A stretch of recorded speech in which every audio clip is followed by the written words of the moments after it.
Behind the Mirror of Music with Dannii Cohen. Hello, and welcome to Behind the Mirror of Music. My name is Dannii Cohen. This week's guest is Diana Kaarina. These days, Diana Kaarina is most known for her work in voice acting, most famously Barbie and My Little Pony, which has won her many fans around the world. But she began her career in musical theatre. Diana was Eponine in many different productions of Les Miserables, including the Broadway production, where she performed the role during the legendary 2003 closing performance of the original production. Before that, she performed the role of Meg Giry in The Phantom of the Opera in Toronto, Vancouver, Hong Kong, and Singapore. She also starred in Rent, Thoroughly Modern Millie, Anne of Green Gables, and much more. I hope that you'll enjoy the show. Congratulations on 40 years of Les Miserables. Oh, thank you. I feel like it's just a unbelievable thing that it's gone on so long. It's an amazing, amazing privilege to have been part of a show that is so loved worldwide. Absolutely. I mean, there's a production in a country going on, well, everywhere at the same Yeah. time. Yeah. So many translations, so many. When we did it, we had subtitles or actually surtitles above the stage, and it was just like known worldwide, loved worldwide. The characters are so relatable. The music is so beloved. It's just unbelievable the impact that the show has had. Never mind the novel. Yeah. Absolutely. When did you first hear about the show or the novel? Boy, I was a kid. I was a teenager, I guess, when it first began for me. And I would sort of jumped headfirst into the big musicals as soon as they appeared on the scene. So I'd always loved musicals, and I'd always been musical and danced and sang and did all of those things, starting in animation and animated movies that started, they are all little mini musicals of themselves in and of themselves. And then as I got older, I realized there was this bigger world on stage where there were more nuanced musicals, I guess we could say, or more relatable content for different ages. And yeah, and I remember I think I came upon Les Mis first. I'm not sure if it was Les Mis or Phantom first now that I think about it. Boy, how long ago it was. But definitely around the same time. They're a year apart. So I jumped headfirst into that, and I listened to those cast recordings on repeat constantly, both of them, all the time, and just was fully immersed in the world of these, and how far and how fantastic these musicals could take your imagination and take your emotional journey. It was just like awe-inspiring and mind-blowing for me. I loved it, much to the chagrin of my brother, who was like, "Are you going to play that again?" But yeah, definitely both of those cast recordings on repeat, constantly being played in my house all through high school. Yeah, same here. Yeah. It was just never ending. And he was a hockey player, and he liked, good old metal rock, and he was like, "What are you doing? When will you stop playing this?" Yeah. How did you become a part of the show? Well, when I grew up, I started as a dancer, and I took ballet classes as a kid and went through the dance world, and I really wanted to be a ballerina at one point, but I also loved to sing. And I started to take singing lessons later on when I was about 16. And my singing teacher said, "Why don't you combine the two things? Like, why don't you audition for a musical?" It hadn't really occurred to me that that was something I could do. And I thought, oh yeah, I guess I could do that. So my family was not not that they weren't artistic, they were very artistic, but they weren't in the performing arts at all. So, you know, my dad was an engineer and my mom was a medical stenographer. So they were very, you know, straight laced sort of thing. My brother, as I just said, was an athlete. So I went, oh, okay, I'll audition for a musical. And I started in my local musicals, and the directors at the time, because I was so young, I was only like 16, they sort of ushered me along and said, okay, this show is going to audition. You should go audition for it. And if it weren't for them, I wouldn't have known about these auditions. I would have just been happily listening to the cast recording in my house forever. But they said, okay, this audition is coming. One director that I was working with actually booked me an appointment and said, you're going on this day. It was for Miss Saigon at the time. Yeah, and it was, I mean, how amazing. At the time, I was just a kid, so I didn't recognize what an amazing thing that was for him to do. But he just, the fates aligned, and the people that I worked with and the teachers that I had were just so supportive and helpful along the way, and they pushed me into that, and I auditioned for Miss Saigon. And at the time, I was much too young. I think the age they wanted 18-year-olds only at that point, and I was only 16 or 17. So they said, we can't have you along, you know, we would need to have a tutor and all of those things, but thank you for auditioning. But that started my big, you know, blockbuster musical audition journey. And so then I in Canada, there's a show called Anne of Green Gables, the musical, which is a really big Canadian part of our culture, and they have I think it's been playing, gosh, it's longer than these two shows. It's been playing out in Prince Edward Island, where Anne of Green Gables is set, the musical, every year in a festival. And so I went there and I auditioned for that, and I got my union card. I got that show, and that's when I got able to audition in the union productions, because I was part of the actors union. So from that show, I had auditioned for, oh boy, this is getting to be a long story. I had auditioned for Showboat. Showboat was being revamped by a company called Livent up here in Canada. And I again was too young. They said, oh, well, you're too young. You're only 17, but we will call you. And I said, okay. I went off and I did Anne of Green Gables. I went off and did Anne of Green Gables another summer, and then they actually called me. I couldn't believe it, but they said, we're not calling you about Showboat, we're calling you about Phantom of the Opera.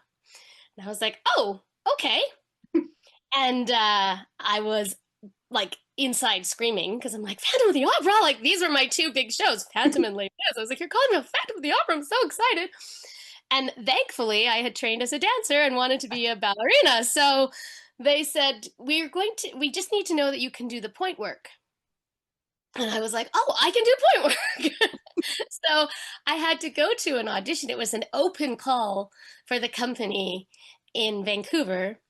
And I had to go to the audition and do a solo dance audition on point with the artistic director and the choreographer and the dance captain.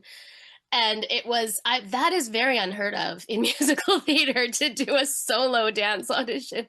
But I was so young at the time that it didn't faze me. I didn't get super nervous. I thought this was just normal. I think that was on my side, because I think if I was older and someone called me in to do a solo dance audition, I would be terrified. But I know it was terrifying for the people that were waiting in the waiting room, because they had all come to sing their song, and I pulled out point shoes and they were like, oh, are we dancing? What's happening? Everyone else that was in line to audition. I was like, no, I think I'm doing something specific. I don't know. But I must have done well in my solo point work audition. We danced the Hannibal Ballet, I remember. That's what we learned, just the beginning of that. And then I must have done well, because I was offered Meg Giry afterwards, and I started my journey with Phantom. So that's a big, long story about how I ended up doing Phantom of the Opera. Yeah, but that was my first big musical, my dream to be in Phantom. And I ended up doing that show in the Canadian International Touring Company, which went to Singapore, and Hong Kong. And when I finished that tour, I went to Toronto, to the resident company in Toronto. And then they announced they were doing another tour that was going to open the Ford Center in Vancouver, which was my hometown. So I begged. I was like, please can I go to Vancouver? Because I just would love to be in my hometown and do this show. And they let me. So I went on to the Vancouver, so I got to do it in 3 separate companies. And then during that time, I had also auditioned for Les Mis, because Les Mis had come to Toronto and done an audition for their US national touring company. And everyone in our company was like, let's all go audition. Let's just all go. So I had gone at the time just because everyone else, if they didn't say we were going to Les Mis, I would not have known there was a Les Mis audition. That's the kind of I just kind of was floating along in this happy bubble. I was happy doing Phantom. That was I was done. But I did this Les Mis audition, and then we went to Vancouver with Phantom, and then that tour unfortunately closed. Oh. And I got a call like a couple weeks later that I was asked to join the Les Mis company. So I went straight from Phantom into Les Mis. It's like a dream. Like, how can it even be true? But it happened. So yeah, I got to do both of the shows back to back. Wild. You had various roles in Les Mis. I did. When Les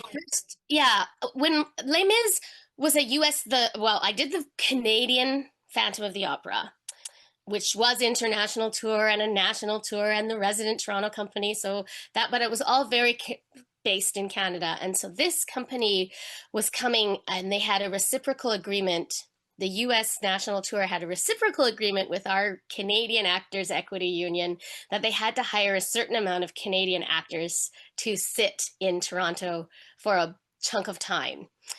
Because Colm Wilkinson was going to come back and be Jean Valjean, and they were making a big, gosh, I think, did we stay 5 or 6 months in Toronto? It was a long time, which for a national tour, I could be wrong in the amount of dates. You might even know better than I how long we were there, because the touring becomes a blur to me after a while. But because of that reciprocal agreement, they had to hire a certain amount of Canadians, and I was lucky to be one of them. And with a national tour like that, and with Les Mis, the cast can only be replaced when they give their notice. So they slowly pieced us in as people left the tour, so that they got their number of actors into the show. And so I first joined, I was the Red Urchin and an Eponine understudy. And I was a bullet boy, and we got to do I got to be part of the ensemble and do all that great fun stuff. And then understudy Eponine, which was fantastic, that another dream. I was like, oh my gosh, this is amazing, especially for a dancer. Someone who came up as a dancer and was a Meg, to sing Eponine and to be in a show that had almost no dancing in it was kind of foreign to me. I was quite, I wasn't sure what to do. I showed up to rehearsal in dance wear, and everyone was like, what are you doing? We don't dance in this show. But I had never done a show without dancing, so I didn't know what to do. I wore my dance shoes. I know. When I look back at it, I was so young. I don't know what was going on. I was 19 when I joined Phantom. I was 22 when I joined Les Mis. It must have been 22. And so that tour chugged along for like a year. I stayed in the happy role that I was in. I can't remember if it was quite a year when our swings left, and both of our swings gave their notice. And so I went into the company manager and I was like, can I be a swing? I would love to be a swing. I thought that was just the best job because you got to play a different role every night.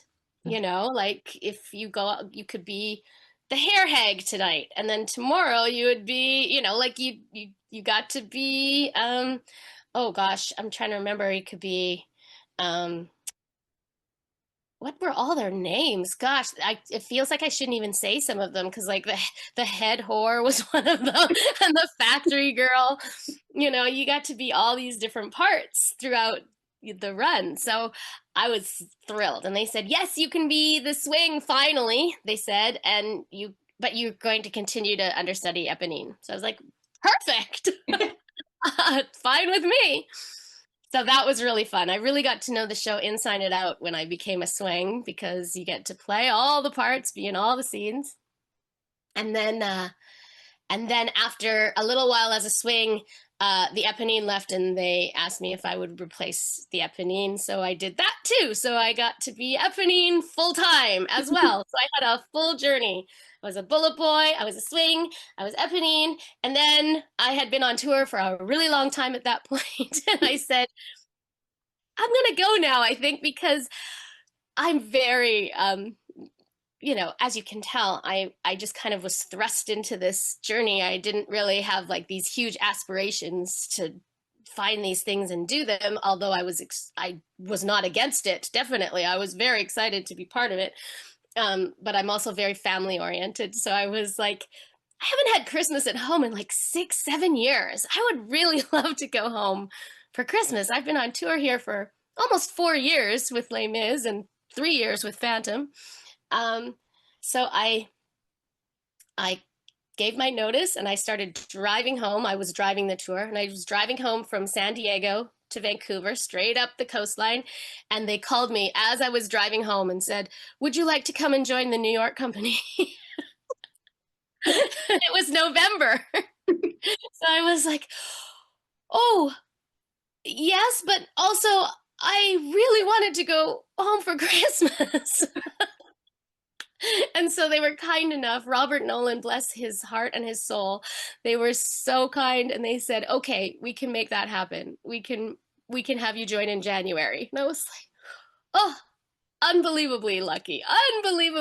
And I said, okay, then yes, okay, I will come in January. So I got to go home and have my Christmas, and then I went to New York and I did Les Mis there until it closed the first time in the big first time in 2003. So that was really exciting. I know. That's my entire journey with Phantom and Les Mis. All the things that happened. In Phantom, I was always Meg. I was always Meg Giry. But in Les Mis, I got to be basically almost everyone. Almost everyone. Yeah. We had a very special night on the Les Mis closing performance. I saw a clip of it with the amazing note. Oh, yeah.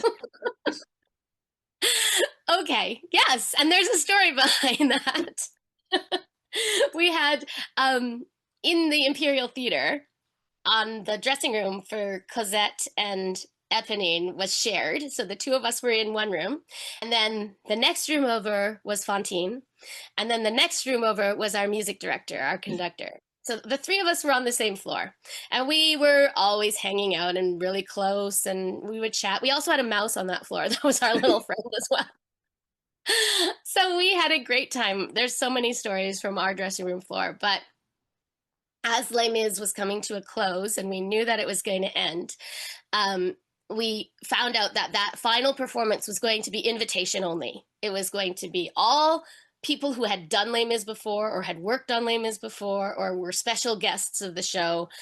And so it was a really energetic, amazing night. The audience was clapping for things that, normal audiences don't clap for because they had been in the show. So they understood, like the slow motion acting off the top of Act 2, where we start in slow motion, got a round of vigorous applause because everyone in the audience was like, yes, slow-mo. We know what that's like because they had done it themselves. And so our conductor came by the dressing room and he said, I'm going to make you hold that note tonight because the cutoff is taken from him, not from me. So as you're singing that note, you're watching out of the corner of your eye for the conductor to cut the whole thing. And he said, are you ready? Through the whole night, he was like, are you ready? Are you ready? I'm going to make you hold it. Are you ready? And it was kind of a fun bonding thing between me and like the cast and all the people that were in the audience that were friends and family and former co-workers on the show, and so that's the story behind that note. I would never have held that note for any other reason except that he was like, guess what? It's coming all night long. Knock on the door. You ready? You ready? And I'm like, okay, I'm ready. And so that's the story behind the on my own known for closing night. Yeah, and it was not, I don't know how it got out there because it was supposed to be an invitation only performance, but it did. How did you see Eponine when you played her? What's that? Sorry, how did I see her? Yes. I think every girl, because we grew up listening to this, every high school girl can relate to Eponine because every girl has an unrequited love, a crush on someone that is just unreachable, I think. I mean, maybe there are people, I'm saying that without knowing the entire world, but I'm sure everyone has felt this feeling of longing, whether it's for a person or an animal or a thing or something unattainable. And I could relate to that because I was always sort of a very emotional, romantic kind of a kid. So I had, even if I didn't experience it, I wanted to experience it. So I would just imagine, wow, that would be amazing to have that drama, that Jane Austen Pride and Prejudice feeling, whatever it might be. And so I always related to that longing that she had, that she just wanted to belong, the feeling of this young girl who was the young Eponine in the blue hat and Thénardier's daughter that was doted on, to becoming this girl in rags covered in dirt who had none of her dreams fulfilled, and this one wonderful ray of light in Marius that comes to her every day. And I felt that more, even more than the romance, the bigger theme of her just pining and longing for this thing that just wasn't attained, this unrealized dream and potential. And so that's how I felt about her, and that she felt like she was just always like, almost, if I could just do this, it would change it. If I could just get there, maybe it would switch and things would be different again. So that's kind of how I approached her too, is that she wasn't like down or forlorn or sad, but she was just reaching always for this one thing that was just not quite in her grasp. And she kind of had a taste of it as a kid. It's so sad, her story, that how I know. It's devastating. And sometimes I see people say that it's her own fault, that she should have helped Cosette as a kid. I mean, you say as a kid, she was a child. Yes. Yeah. I mean, yes. A child. Of course, she was a terrible. I mean, the relationship they had as children was not good, no. But she was a child, and look at who her parents were. I think she overcame a lot, really, in her upbringing, because she didn't have the best upbringing. She was in a gang of thieves. Her dad was unscrupulous. Her mom was unscrupulous. They trained her to look down on this other girl. So I think really it's kind of admirable that she was willing to do all these things to help people that she loved around her when she probably never saw any of that in her own life. It wasn't normal for her to see people helping someone. And she had that goodness of giving all the way up to giving her life to help the person that she loved. Absolutely. And I think as a child, she was more spoiled because her parents wanted to give the appearance of her looking good. And I don't think she was loved in any way. Oh, no, I don't think so. I agree completely. It was all for appearances. Absolutely. Yes.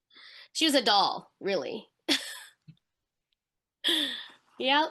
It's always what the Thénardiers could get from the situation more than anything else, I think. It's strange that songs like Master of the House are used as comic sequences when they're not comic at all. When you think about the words, all the horrible things that they're doing. Yes. I mean, I get, obviously, every musical, and especially one with themes as dark as Les Mis, needs a little levity for the audience. It's just so much weight. But really, you're right. When you look at the lyrics and what they're doing, it's pretty awful. It's pretty brutal. Robbing people while they're drunk and cheating them out of everything and watering down the wine and all those things. Just awful. They bought a child.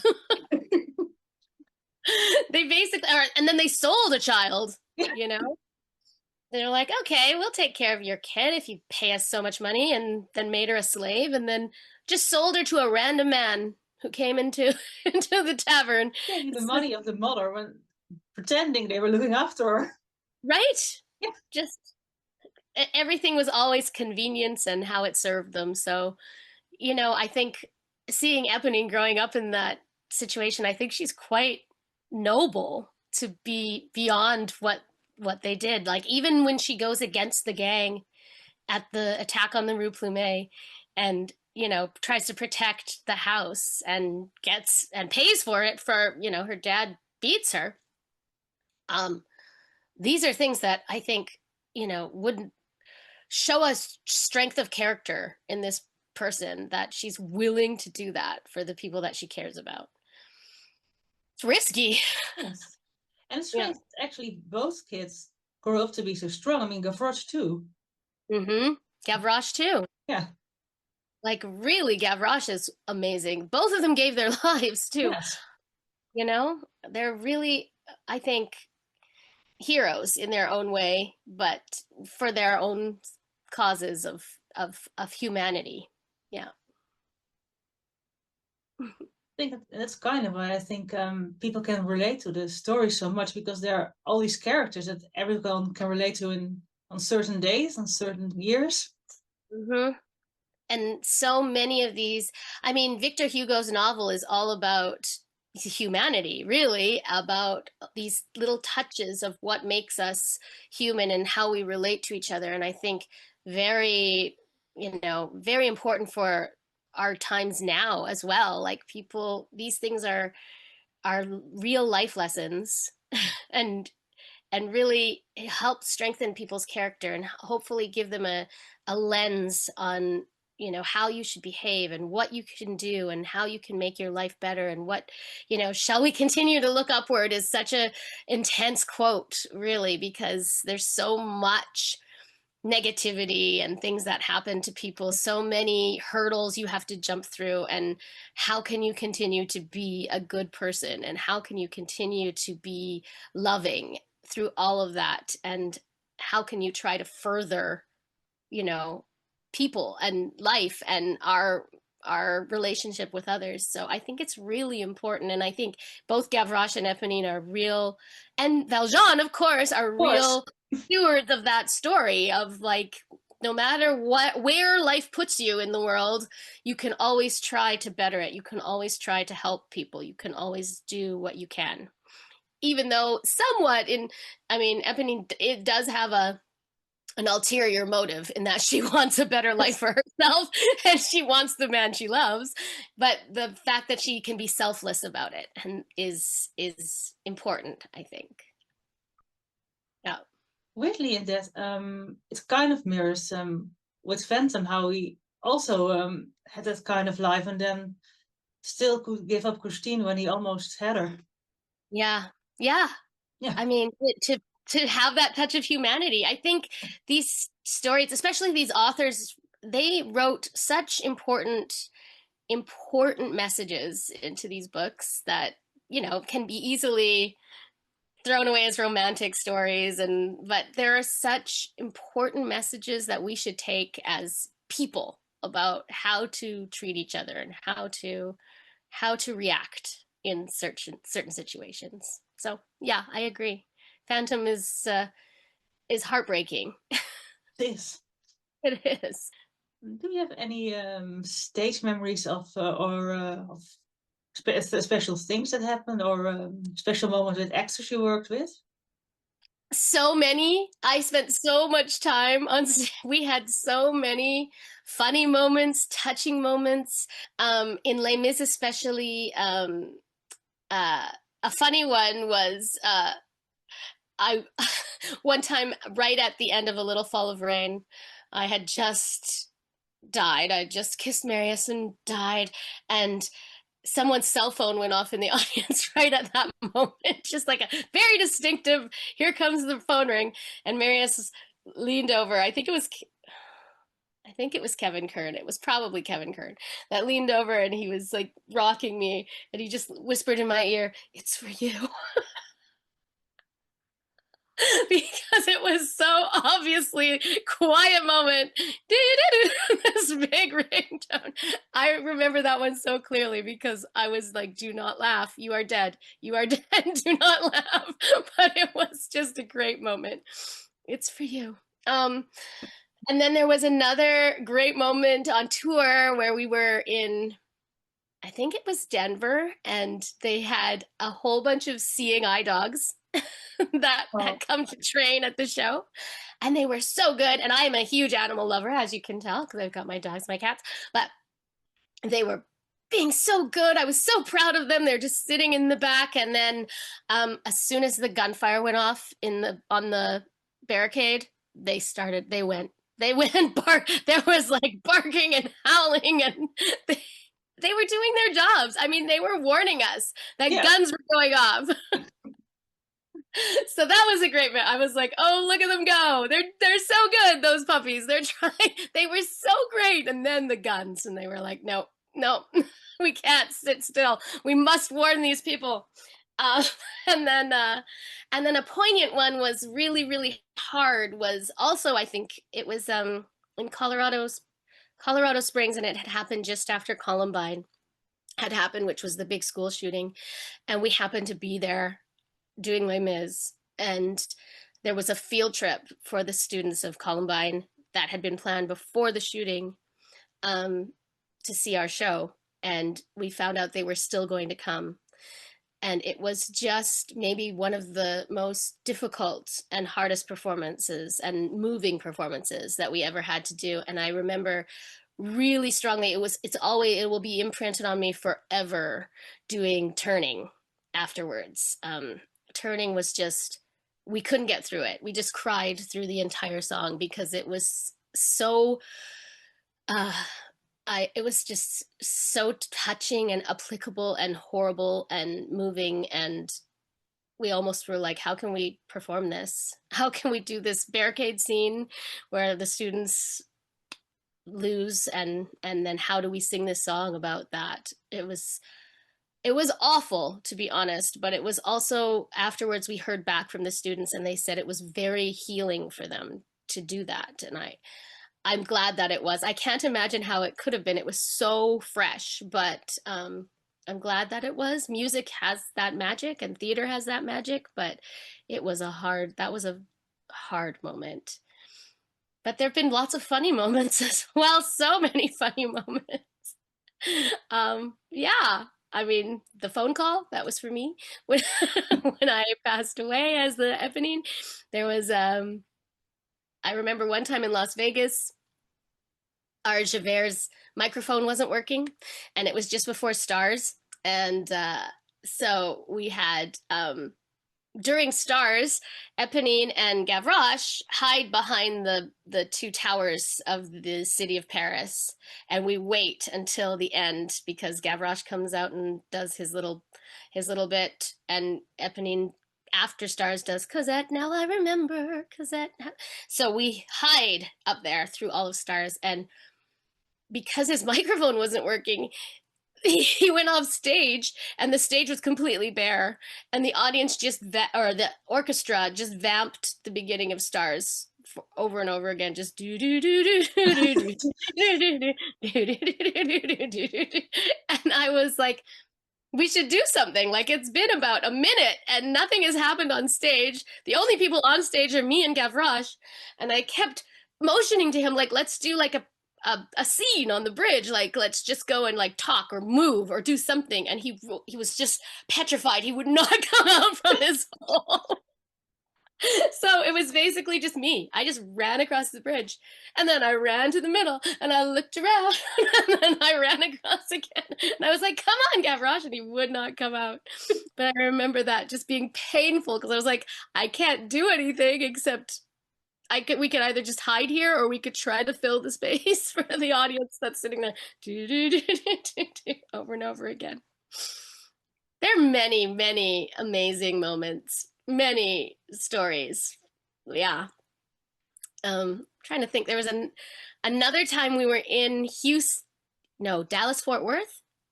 It might have been Dallas Fort Worth, and it was a huge rainstorm, and the show had just begun, and all of a sudden the roof started. We heard screaming from the audience because the roof started to cave in the balcony section, like the water started to pour in. And we were backstage as the pea pickers. We were about to come out after the convict line, but everything just froze, and we just heard shouting, and we heard this.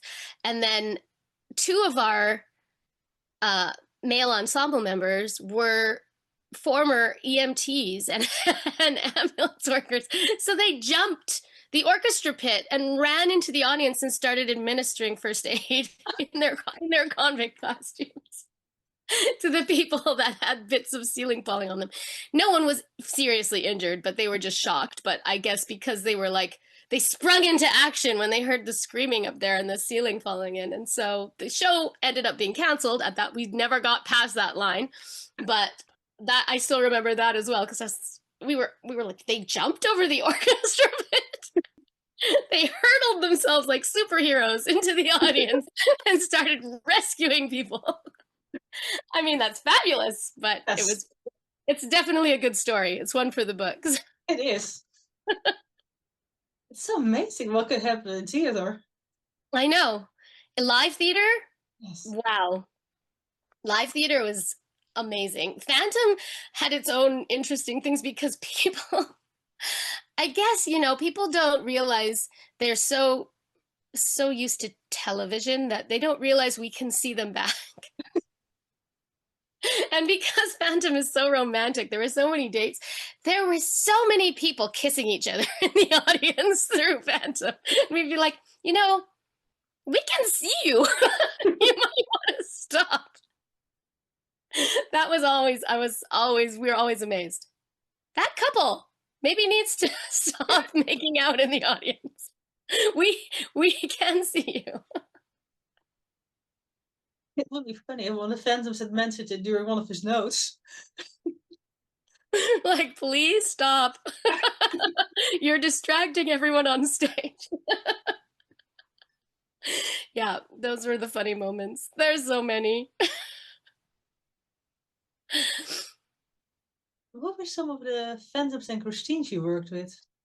Oh, I worked with, first was Peter Carey, Teresa Desarn, Sylvia Ryan. Boy, I have a horrible memory. I'm trying to think of all the people. Kieran Sheehan. It's funny because I think Peter was the entire tour, and Kieran was almost all of Toronto. Ethan Freeman. I'm trying to think now. Who was the Phantom when we went to Vancouver? It might have been Peter. I think it might have been Peter. It all becomes like a giant blur. And then Teresa Desarn, of course. Margaret Ann Gates and I joined the company together. She was a Christine alternate. Let me think now. Luann, they were mostly Canadian, but some were not. It's funny because we had two Christines that became pregnant and left midway, and I'm trying to remember which ones those were. Yeah. Who went to Toronto? Or who went? It was Sylvia and Luann, maybe, that went to Hong Kong and Singapore. So yeah, Peter was like the main Phantom. I worked with him the most, for sure, the longest. Yeah. I was at the time using my maiden name, Diana Wong, Oh for yes. all of Phantom. Yeah. So, and then after that, my agent was like, I'm half Chinese and half Finnish. Karina is my middle name, and my mom is that name goes through her. It's her middle name. It goes through her whole family. So, my agent was like, people are getting confused because they keep saying, "Where's the Asian girl?" when I send you to auditions. He's like, "Can we do something?" And I was kind of like, well, I don't want to change my name, but maybe we'll just use my middle name. And he was good with that. So first for Phantom, I was Diana Wong. For Les Mis was the first time I used Diana Kaarina. Did anything ever happen? Because I hear a lot of stories about it when you had to do the last scene in Phantom with the throne. Oh, yes. Yes. Yes. Especially with understudies. When understudy phantoms would go on, sometimes things would go amiss with the throne because it is kind of tricky. They didn't get a lot of practice. And so there was always a backup mask that's behind the throne in case they don't get the trick to happen. So that, I mean, if you had to use the backup mask and they didn't get the thing off, that's fine. But the funny things that would happen is that they would often like yell to you as you were coming down as Meg, they'd be like, don't take it, don't take it. Like, okay, I can hear you, I won't take it off. And one understudy was just freaking out and he started flailing and his arms came out while he was sitting in the throne. He's like, ah, and I'm like, keep your arms inside. But like, just looking at it like, I think I know he's in there. Like, what should we do as Meg? Should we be like, he's in there for sure? But yeah, it did happen. It did happen. Not as often as you would think it would, but it was usually with understudies. I heard a story from a Phantom I interviewed once who said to the Meg, don't, or no, but she pulled off the sheet. And later she said, I thought you said now. Oh! I can imagine that happening. I can fully imagine that happening because no, but yeah, they'd often yell, don't do it! Don't. It was one who saw the sheet fly, and immediately before he decided to play that. Oh, that's a good cover. Oh, he's dead. Oh no. That's a good cover. That's great. The most fun with that is really getting that thing to fly. Like you could really sweep it. Oh my goodness. Yeah. Mostly it went smoothly. Mostly. Considering all the things that could go wrong in Phantom, it mainly went smoothly. Amazing the things that happened, and that most of the actors came away unscathed. It was actually amazing. Yeah, it is. I mean, almost I broke my foot in Phantom on one of the candle traps during Sylvanglade Ballet. One of the traps was uneven, and I just went right over and snapped my fifth metatarsal in the show. And again, I was so young, I didn't know what had happened. So I went downstairs. It was the end of Act One. And they said, do you think you broke it? And I said, well, how would I know? And they said, well, if you broke it, you would know. I was like, okay, I didn't break it then. And I finished Act Two. I did Masquerade. I climbed down the portcullis. I did everything. And then the hospital in Toronto was just sort of across the street. So I walked after with our equity representative and I walked across the street and they're like, oh no, you broke it. And they put me in a cast up to my knee. And I went home. I was like, I guess I'm not in the show tomorrow. But I was not the first person to have snapped there were a lot of us dancers had broken our feet. We signed an extraordinary risk rider in the beginning because we are dancing on a steel stage with all these traps in it, you know, that could possibly happen. But it did happen to a lot of the dancers, broken feet on point shoes. It's a shame, but it's sort of like they have this thing called the cat's back. Everyone who did cats has like a really bad back from doing this all the time. So So that's our cat's back from Phantom, is our broken feet from point shoes on a steel stage full of traps. Yeah.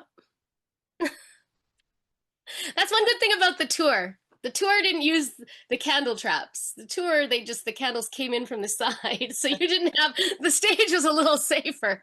But in Toronto, they had all these tiny little candle traps in the stage for the candles to come out. It was pretty cool to look at, but not so good for the dancers. And the trapdoors were.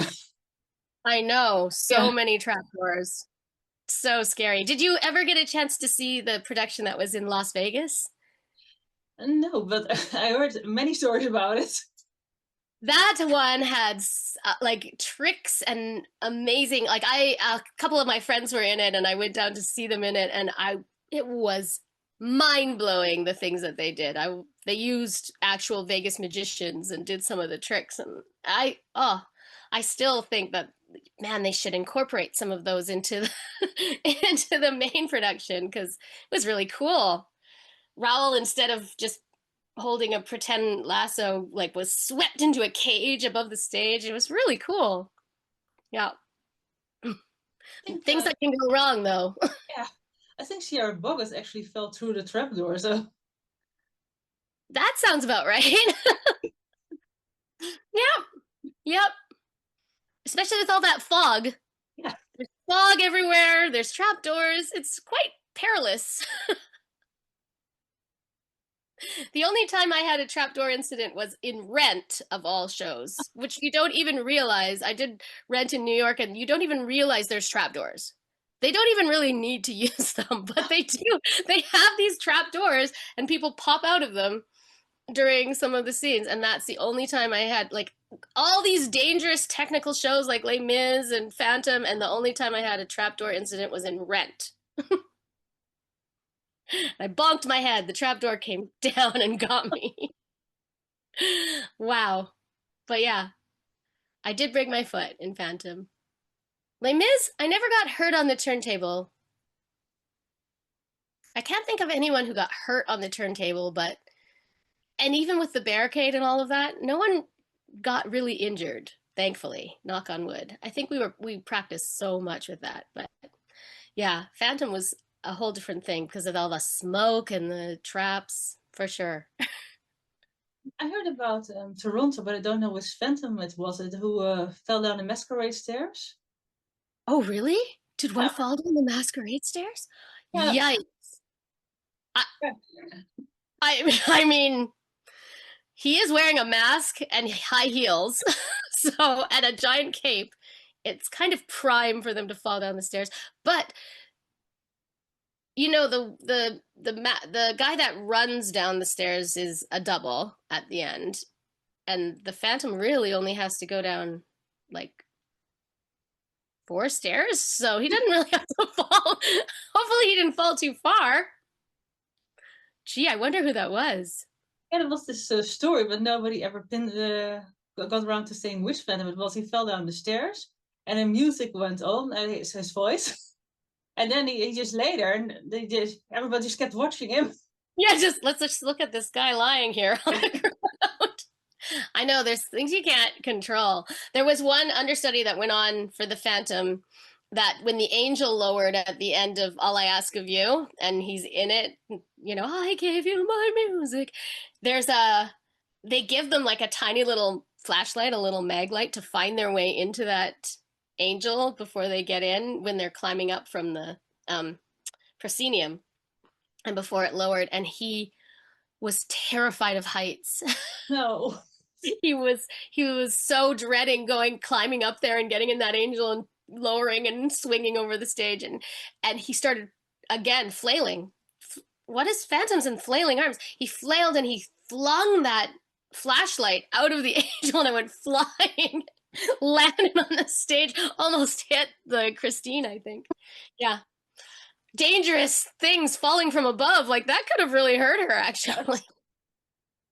But that's the joy of live theater. When things go wrong, it's almost more fun. If you're in the audience, you should feel lucky if you get to see something go awry. These are stories that stay with fans as well, because they keep spreading on the internet. They have a whole file of things that happened on Phantom and Lemise. Oh yeah. Yeah. I know if you were there that night too, it's like amazing. You have a good battle story to tell about the show. For the joy of the magic of stagecraft, Phantom is so much fun because you get to see behind the scenes of all these really amazing tricks and lighting, and it's so great. Les Mis is fun too, but it's really just the one, like the barricade in and out and the turntable. Like you don't have to worry about. It does have a trap door sometimes that the Thénardiers pop out of, and Marius goes, but it's not really the same as like a dozen candles coming out of the stage. A boat. The Travelator. Oh my gosh. Yeah. Pretty amazing. I'm trying to think. There's not really, I mean, it was epic in its cost at the time, to produce something so amazing with all of these things and using sound effects and having the Phantom's voice projected around the theater. It was just really such a cool stagecraft idea to do that I haven't seen anything similar really since in scope. Like there's been really cool stuff. Maybe Spider-Man was like that. I never saw Spider-Man, but everyone got hurt on Spider-Man too. Well, yeah. Danger. I think with Phantom and Lemise, they were the first musicals in many countries. It started musicals culture around the world in some way. Yeah. Yeah, its reach was enormous. The mega musicals, isn't that what they're called? Yeah. It really was impressive. And I think coming from the history that it had too, like people knowing these stories and knowing these characters pretty well. I mean, Phantom maybe a bit more than Lame. Well, it's hard to say actually. And they're both in France, which is funny. But yeah, and British born and just like completely took the world by storm. Like there isn't anyone that I meet when they say, which musicals have you been in? If I say Phantom or Les Mis, there isn't anyone that goes, what's that? Never heard of that. Like some shows I've been in, I tell them and they're like, oh, I don't know that one. But Phantom and Les Mis, everyone knows those. Everyone. Yeah. And that they came out at around the same time. I think it's sort of the exact time that the mega musical started, and the musical world broke open for many people. It did. It did, and it really introduced, like, I don't know how big musicals were worldwide until these shows, like international productions and translations, and I don't know if there was. I know we did a documentary for the BBC when Phantom went to Singapore on what a big undertaking it was to take this show there and to do, such a, I mean, we had to fly the elephant. We had to fly the chandelier to Singapore somehow and get them all there. And that elephant's on stage for only a few minutes, but very big and it's important. All the costumes, extremely expensive. The staircase, like everything flying from all over. It's different than driving it around in big semi trucks and getting it there, and what a big thing it was to have it translated and have surtitles for the audience, and we sold out. Like people wanted, it was in demand, it was something people wanted to see. So it definitely has a worldwide love, a worldwide effect. Like people everywhere know these shows. They really are, like, they really did broke some kind of threshold, got through somehow with these two shows. I think the only few shows before that who made a big impact, but not even as big as live shows in other countries were, I think, My Fair Lady, Sound of Music. Yeah. Yeah, and Grease. Oh, Grease, of course. Yes. Yeah, Grease, My Fair Lady, Sound of Music. Yeah. Sound of Music was its own thing, and I think that took off because of the movie more than anything else, right? and Grease the same, probably from the movie more than the stage production. A lot of people don't even know the stage production. It's different songs, it's different lyrics than the movie. They know the movie so well. I mean, it's, you know, forever a classic. But yeah, I think like for being actually on stage, Yes. yeah, these guys were groundbreaking for sure. And then maybe after this, maybe Miss Saigon. It's true. Yeah, maybe. But I don't know if there's really been anything Wicked, worldwide. Wicked now is a Oh, bit. Wicked, of Yes. course. Of course, Wicked. Yeah, I'm trying to think if there was anything. I think maybe that was. I know Germany has a lot of um, Andrew Lloyd Webber shows like Cats, and Starlight Express was big Yes. there. Maybe Evita, maybe, but Jesus Christ Superstar. Jesus Christ Superstar for sure. Yeah, but not to the extent of these two, the big Phantom and Les Mis. Those two really did something. Really did something. The combination of music and story and spectacle. I think that big 80s oomph that was at the time was. Yeah, the big hair. Yeah. For sure. There was nothing halfway about either of these shows. I remember our costume, well, he wasn't the designer, our costume head of wardrobe for Les Mis doing an interview at one time saying that all the beggars' rags were silk. And us just laughing, like, that is so bizarre. Like, why are the beggars wearing silk? And he's like, they're all silk because nothing hangs like silk. But aren't they supposed to be beggars? Well, you know, there was no expense spared in these shows for sure. Is there still a role you'd wish to do in the future? That's a good question. I've thought about this before, and people have asked me this question before because I kind of, like I told you, I fell into the musical theater in really these two shows is what made me love musicals and want to be in stage musicals, and then I got to be in both of them. And I did find, like, I did other shows after this, and I did find that they sort of lacked the magic for me because they didn't have, I didn't have a history with them. I didn't love them, like, and and have this goal of being in them. So when I think of shows that I would have liked to have done, um, I going back to My Fair Lady, I always loved Eliza Doolittle. I would have loved to play Eliza. Uh, and maybe, you know, there was a time I was supposed to go on the Wicked tour, and I would have loved to have done either one, Glinda or Elphaba, probably more of a Glinda. But I would have loved to have done that too. I did at the time get offered to go on that show, and my agent turned it down without telling me. My goodness. So, I know. She's like, no, I didn't want you to go on tour again. I was like, oh, okay. Well, I would have liked to have done the tour of Wicked, but oh well.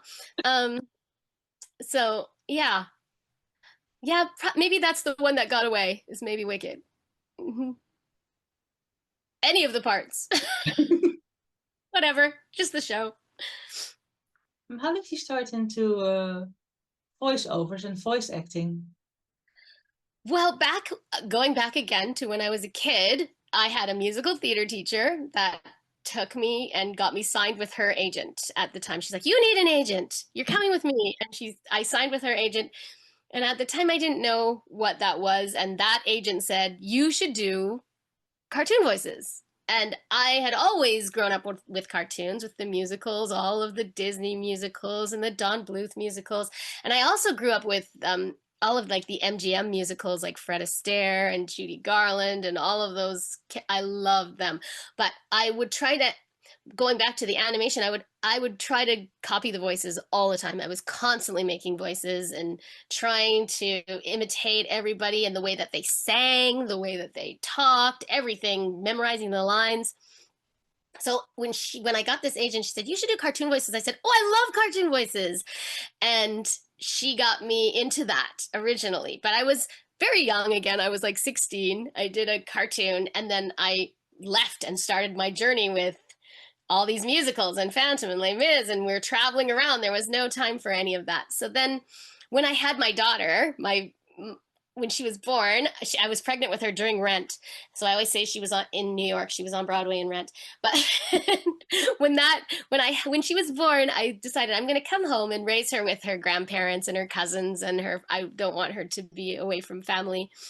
So I came home and I called my agent right away and said, "Do you think I could do cartoons again?" And she said, "Yes, you could totally do cartoons again."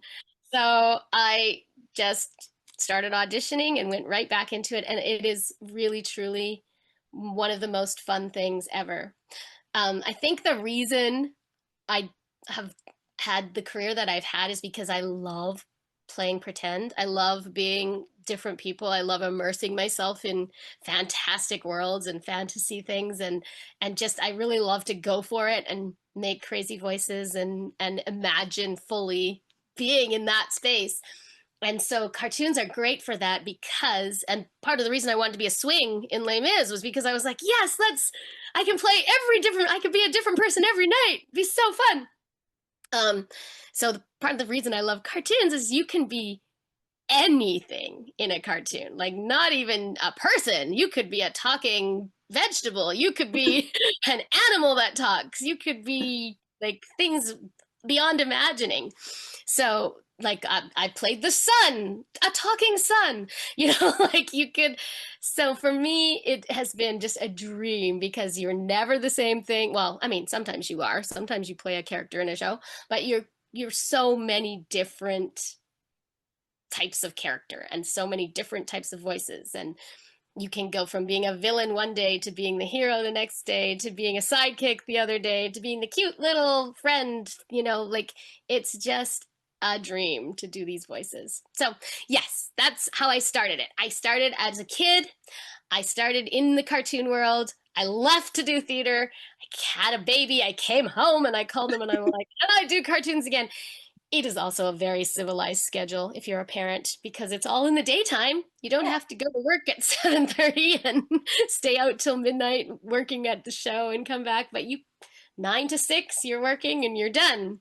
So it's a great gig. I love it, and I love the creativity that comes with it.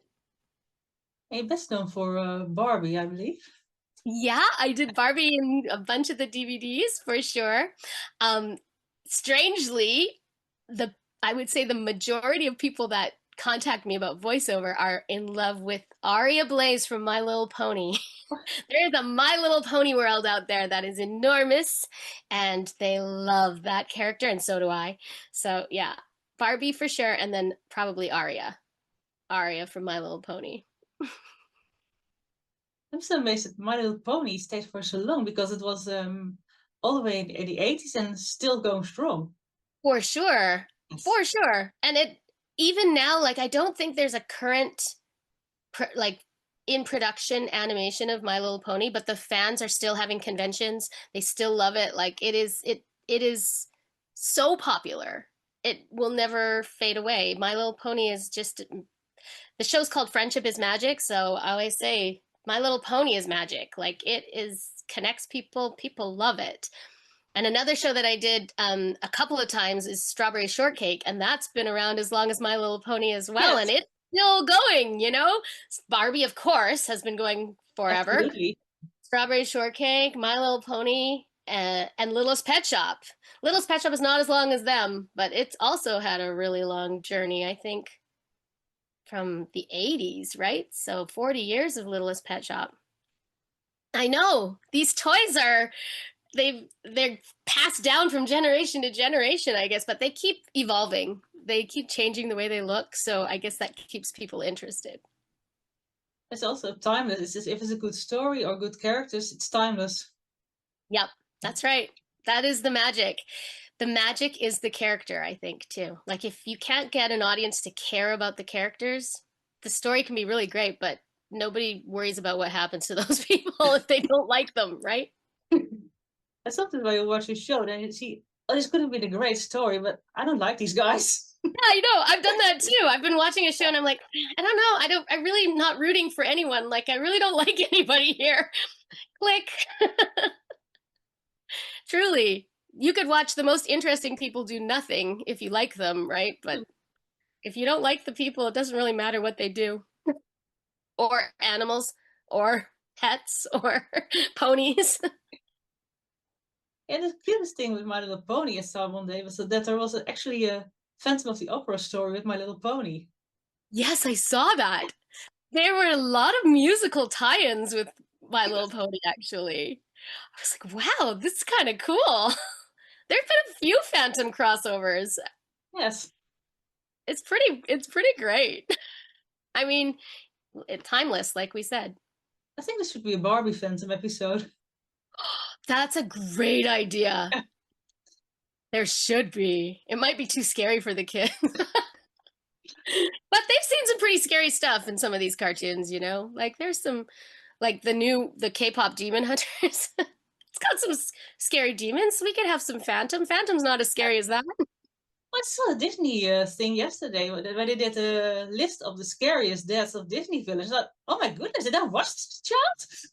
I know. Because even like raising my kids, I'm like, oh, this is pretty dark. Like this is pretty much every parent dies in the beginning. The kid is orphaned. There's a lot of really dark things that happen. Some stuff like this was the scene where so and so's flesh melted of their bones, or where he was dragged into hell. I thought I can't even read that, and I'm glad I don't. Yeah, it is. I remember I took my oldest daughter to see Princess and the Frog in the theater, and we had to leave. She was so scared. She was like, I can't watch it anymore. I was like, yeah, this is kind of scary, and it's overwhelming, you know, on the big screen, these images of people melting. And anyway, The one that freaked me out as a kid was Roger Rabbit. yeah, Roger Rabbit was kind of scary. Like the fact they were gonna get dipped is like that's forever. That's a permanent problem. That is basically murder. They're being murdered. Yeah, big themes.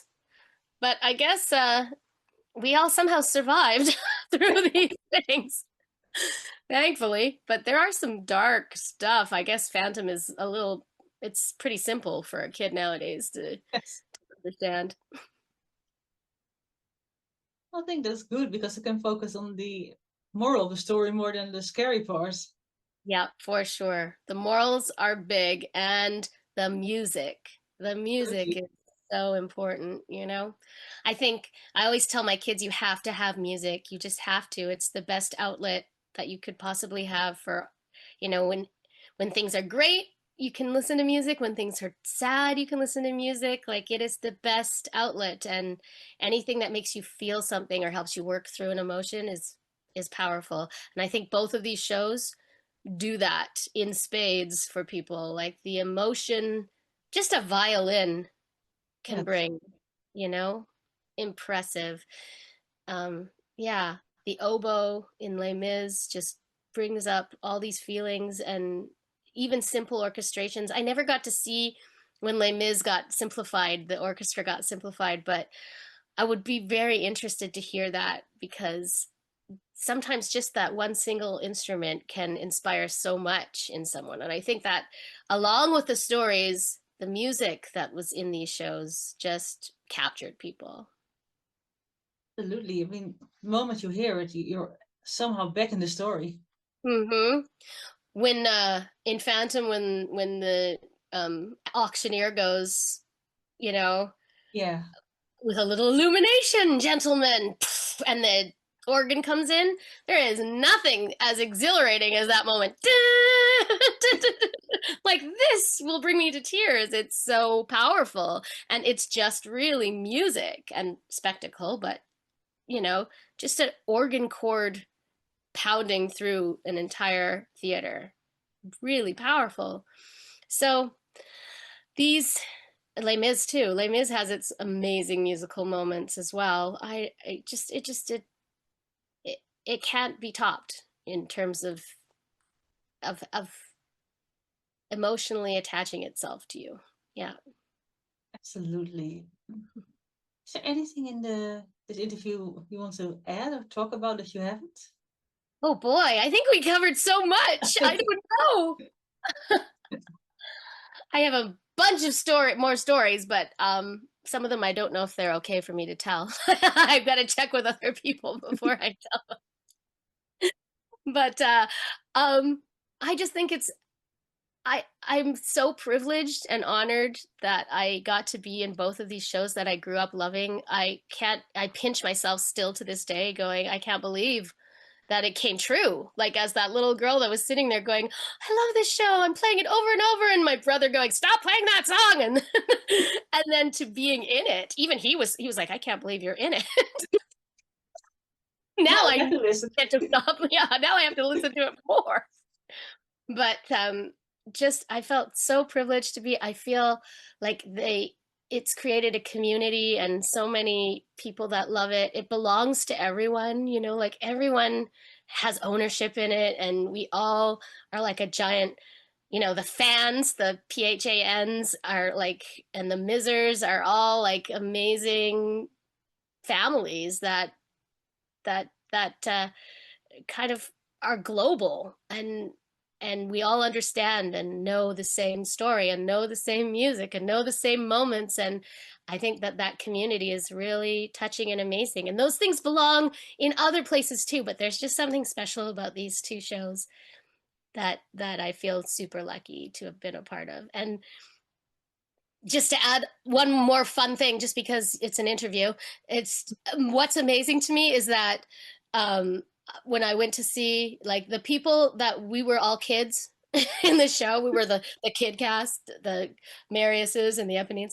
They are now the Valjeans and the Javers, and it's amazing to me when you go and you're like, oh, my Marius is Valjean now. How did that happen? You know, everybody is growing with the show, but they're still with the show. They're still there. Like the Raoul or the whoever, I'm trying to think what they called him, the guy that he had a name, his character had a name, one of the gendarmes in Phantom is now the Phantom, you know. One of the Mariuses that I worked with is the Phantom. Like it's just wild to me that it's had this lifetime, that all of the baby people from the show are now the mature people in the show, and we've grown with it so much. It's I'm dating myself. I'm aging myself by saying that, but I'm like, what can I play? I wish there were female roles that aged up like that more so for me. But, yeah, that's true. I could maybe be a Madame Giry. That would be really fun. I don't know if they'd hire me though because I'm short. I'd be a short Madame Giry, but it'd make me a really tall wig. But I think there've been short Madame Giry's. I think there have been. You know who was Gavroche when I was on Broadway was Nick Jonas from the Jonas Brothers. Yes. And those, like, you go, oh my gosh, everybody grows up, and now he's like a man and a like pop star, but he was just this little boy. And one of the boys, Harrison Chad, was the voice of Boots from Dora the Explorer, and one of the girls all sang on the Backyardigans. Like, it's like a crazy world. And so I would hear them all the time when I was raising my own kids, and I'm like, those are my babies, and there they are. So it's got such a far-reaching family that it's really fun. Yes, and that's what when you talk to people, is usually that they were, because I do a lot of Phantom interviews, it's always Les Miserables and Phantom, or Mm-hmm. I don't know the order where they started. They're totally blended together in some ways, and for me too, because of the I have to really think, was that in that show or in that show? Because let's not talk about how long ago it was, but it was a little bit away from where I am today. So they do kind of blend together, this feeling of just being backstage. I have to think, what costume was I in? Even with Dutch Phantom, they started for the Phantom and Christine and the Dutch Phantom were first Cosette and Valjean and Les Miserables. So that happened happens a lot with a lot of them, right? Cosette and like you were daughter and father, and now you're romantic leads to. Okay, I mean it's acting, but it's just so funny. And then we, as kids, had this whole story that Cosette changed her name to Christine, and then she came to the opera, and there she found a man who sounded like a father. Yeah, there you go. And she was like, my father, exactly. And in America, I promised he would send me the angel of music. It can all tie in together. Someone should write some weird combination musical and everyone would love it. Go crazy on the internet. there was a lovely fan fiction where the Phantom found Eponine after the barricades, and she was still alive, and he nursed her back to health, and then they started dating. Oh, wow. Well, I never saw Love Never Dies, but I heard that Meg has a bigger role in it. But before it was written or before we knew of it, we would always say that at the end, after Meg holds up the mask, she puts it on and becomes the Phantom, becomes the second Phantom. And then there's a whole nother musical where Meg is the Phantom. I was like, yes, please write it. Let's do it. do, do, do, do, do. Assume the role. But yeah, I think it's an amazing like lifetime that these shows have had. We grew up with them and they still live on. Thank you so much for the interview. It was so wonderful talking to you, and I love your memories. It's so much fun. Oh, thank you. Thank you for having me. I'm happy to share them. I think it's important for people to know like the fun and the love that we had too. Our casts and our crews, we became a family as well. And it feels like home to talk about these shows. So I'm glad to share these stories with you. And thanks for having me. Thank you so much. And let's keep in touch, especially for next year with Phantom. Oh my gosh, yes. How is it possible? Don't tell me these numbers. I don't want to. The show is brand new. It just opened. But okay. I guess it's okay. Have a wonderful day for you. Thank you. You too. Nice to meet you. Nice to meet you. And thanks for sharing all these stories with people too. Behind the Mirror of Music with Dannii Cohen.